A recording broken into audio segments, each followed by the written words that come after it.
حضرت حسین رضی اللہ تعالیٰ عنہ کا ایک مختصر سا قافلہ مکہ سے روانہ ہونے کے بعد کوفہ کی جانب گامزن تھا۔ اس حوالے سے بات چل رہی تھی کہ بہت سے لوگوں نے منع بھی کیا کہ آپ کے لیے کوفہ میں حالات مناسب نہیں ہیں،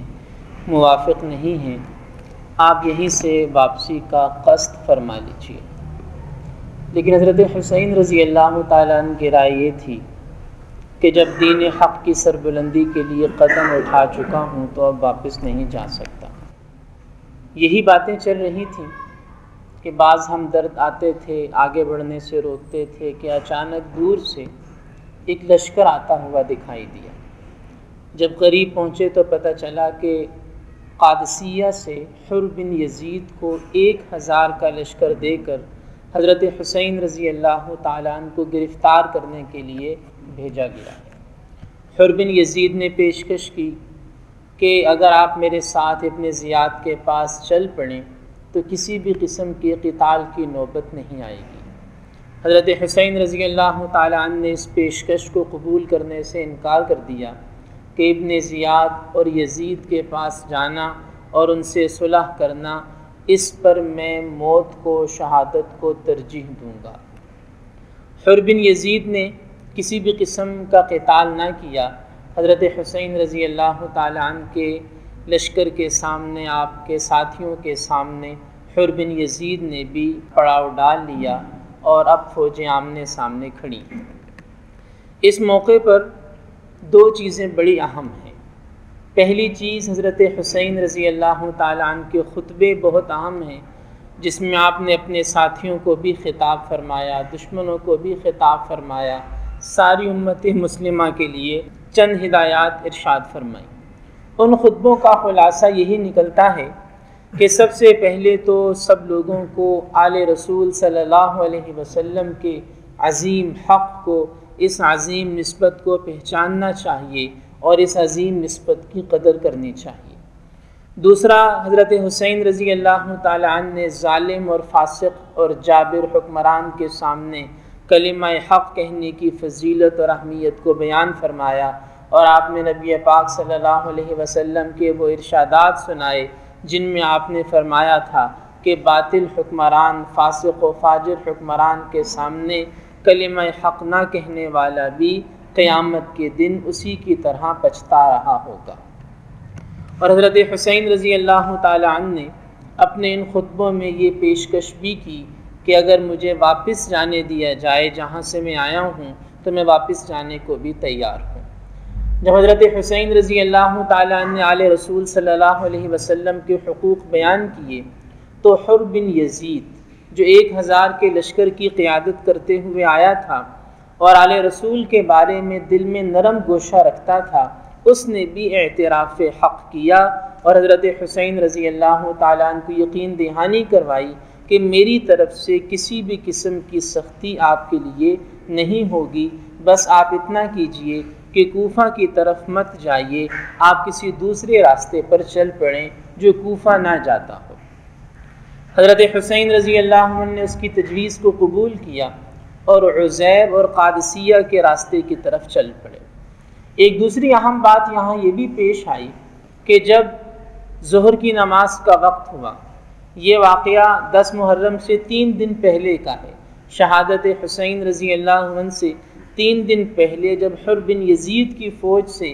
آمنا سامنا تھا، جب ظہر کی نماز کا وقت آیا، مؤذن نے اذان دی تو حر بن یزید اور اس کے ساتھیوں نے حضرت حسین رضی اللہ تعالیٰ عنہ کی امامت میں نماز ادا کی تھی۔ وہ لشکر جو انہیں گرفتار کرنے آیا تھا، ابن زیاد کی طرف سے بھیجا گیا تھا، یزید کا حمایتی تھا، اس لشکر نے بھی حضرت حسین رضی اللہ تعالیٰ عنہ کی امامت میں نماز ظہر ادا کی تھی۔ اب یہاں یہ صورتحال پیش آئی کہ ایک طرف تو حضرت حسین رضی اللہ عنہ اور آپ کے چند ساتھی چل رہے ہیں قافلے کی صورت میں، اور ساتھ ساتھ حر بن یزید کا 1000 کا لشکر بھی جا رہا ہے، جس کا ارادہ یہ ہے کہ حضرت حسین رضی اللہ عنہ سے کسی بھی قسم کی جنگ نہ کی جائے، بس کسی طرح انہیں ابن زیاد کے پاس پہنچا دیا جائے۔ اسی دوران ابن زیاد نے عمر بن سعد کو 4000 کا لشکر دے کر روانہ کر دیا اور انہیں یہ نصیحت کی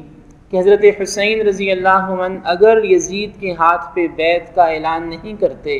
تو ان سے ہر قسم کے سخت ہاتھوں سے نمٹا جائے، انہیں گرفتار کر کے لایا جائے، اور اگر مزاحمت کریں تو انہیں شہید کر دیا جائے۔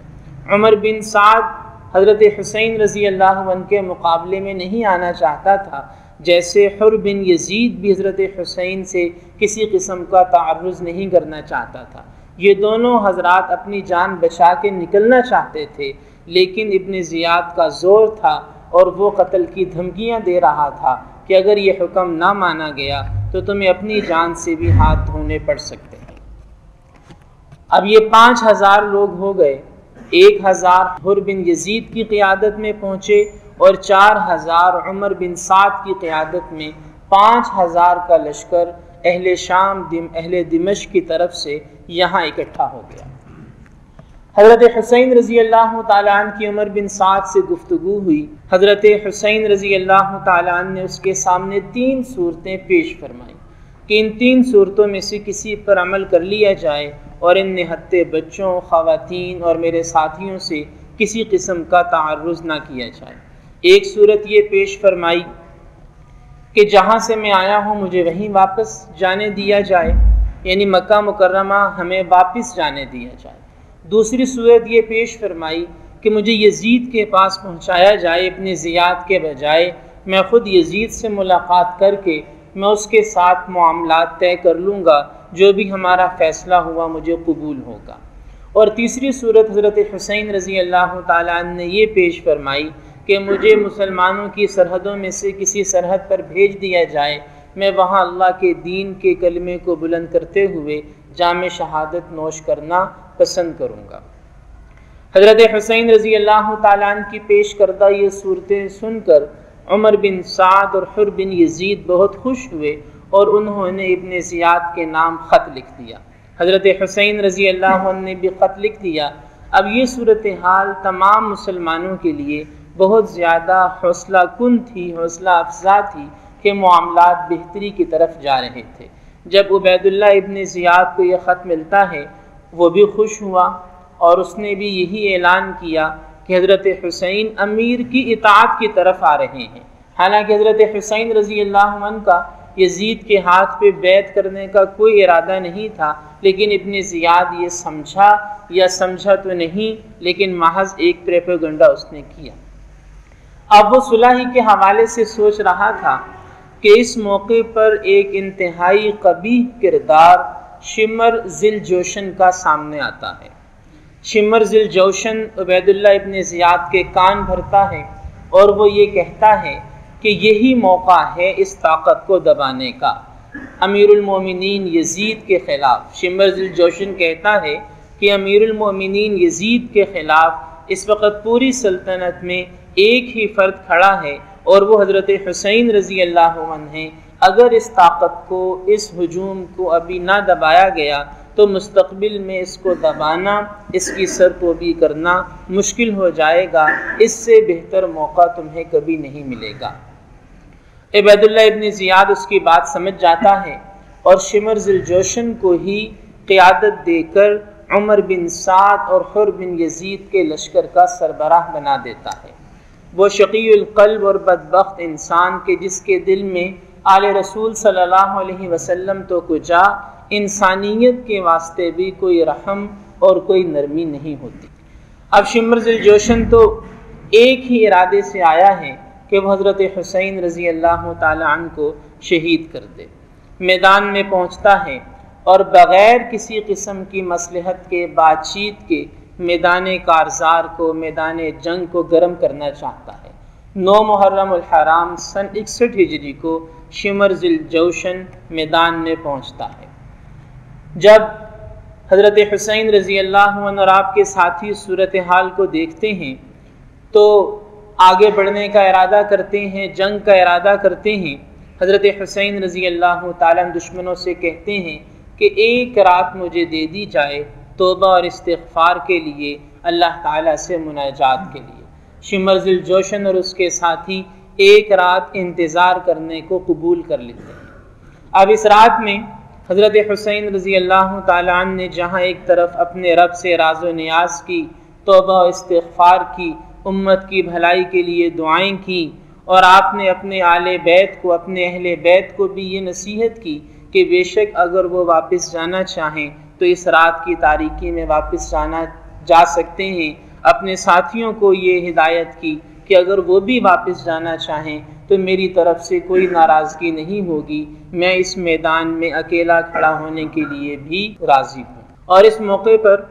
جب بعض خواتین کی طرف سے آہ و بکا سامنے آئی تو حضرت حسین رضی اللہ تعالیٰ عنہ نے بڑی سختی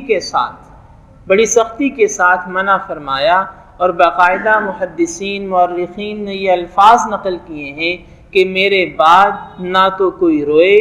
نہ کوئی ماتم کرے، نہ سینوں کو چاک کرے، اور نہ کوئی نوحے کرے۔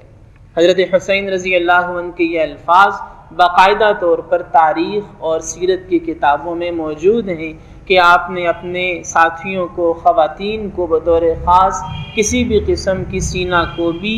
ماتم یا نوحہ کرنے سے بڑی سختی کے ساتھ منع فرمایا۔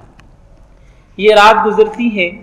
تو صبح کی نماز کے فوراً بعد شمر ذی الجوشن کے لشکر کی طرف سے حملہ ہو جاتا ہے۔ حضرت حسین رضی اللہ عنہ کے 72 ساتھی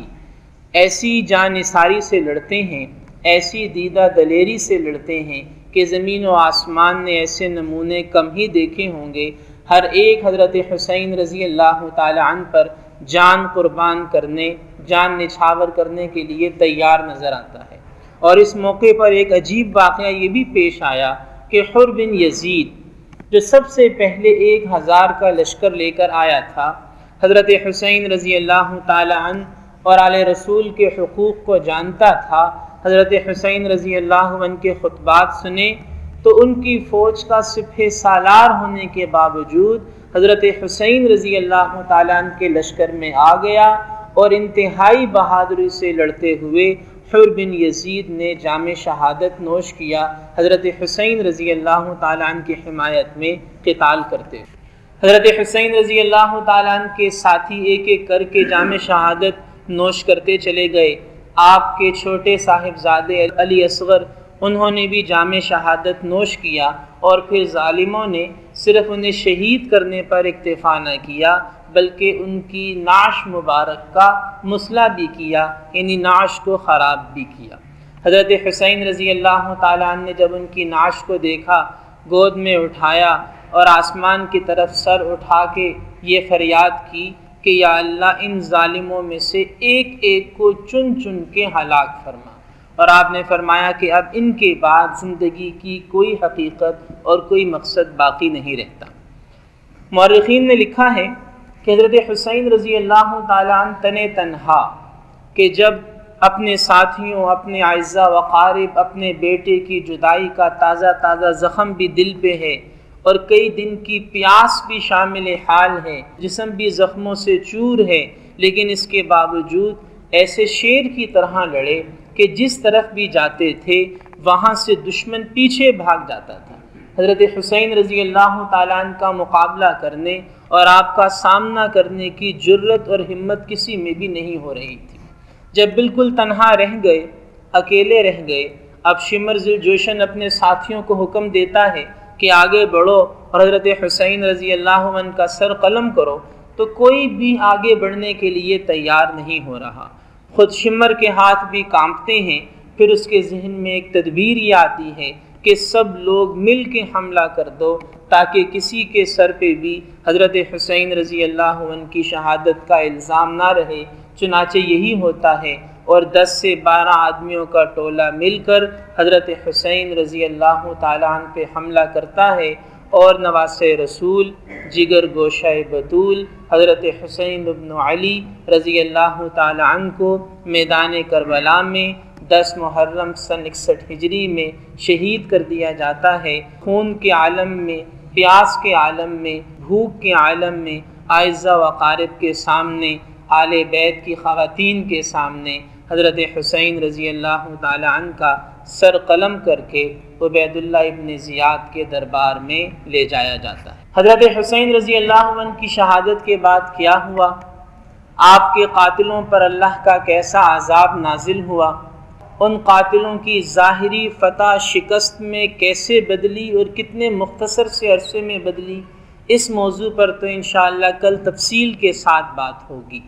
لیکن یہاں یہ چیز بہت قابل غور ہے کہ حضرت حسین رضی اللہ تعالیٰ عنہ کا جذبہ اور دینی حمیت اور دینی غیرت، یہ وہ خوبی ہے کسی بھی مسلمان کی کہ جو اسے اللہ کا تقرب بھی عطا کرتی ہے اور جو اس کا نام تاریخ عالم میں ہمیشہ کے لیے زندہ کرتی ہے۔ آج ہمارے اندر جن خوبیوں کی کمی ہے، ان میں سے خوبی اور ایک کمال یہی دینی حمیت ہے، یہی دینی غیرت ہے۔ آج دنیا کی چھوٹی چھوٹی باتوں پر تو غصہ آتا ہے، لیکن اللہ کے دین کو قربان ہوتے دیکھ کر، نبی پاک صلی اللہ علیہ وسلم کی سنتوں کا جنازہ نکلتے دیکھ کر، دین حق پر لوگوں کے حملوں کو دیکھ کر آج نہ ہمارا دل بے قرار ہوتا ہے، آج نہ ہماری آنکھیں نم ہوتی ہیں، لیکن اس کے باوجود ہم دعویٰ بھی کرتے ہیں آل رسول سے محبت کا، نبی پاک صلی اللہ علیہ وسلم سے الفت و محبت کا۔ تو بہرحال یہ بڑی قابل غور بات ہے، ہمیں سوچنا چاہیے کہ یہ سانحہ کیوں برپا ہوا، اس کے مقاصد کیا تھے۔ کل انشاءاللہ حضرت حسین رضی اللہ عنہ کی شہادت کے بعد پیش آنے والے واقعات اور ان کے قاتلوں کے ساتھ اللہ نے جو معاملہ کیا، جیسے اللہ کی پکڑ آئی، اللہ نے چن چن کے ایک ایک کو کیسے ہلاک کیا، اس موضوع پر انشاءاللہ کل بات ہوگی۔ اللہ پاک ہم میں سے ہر ایک کو دین کی سمجھ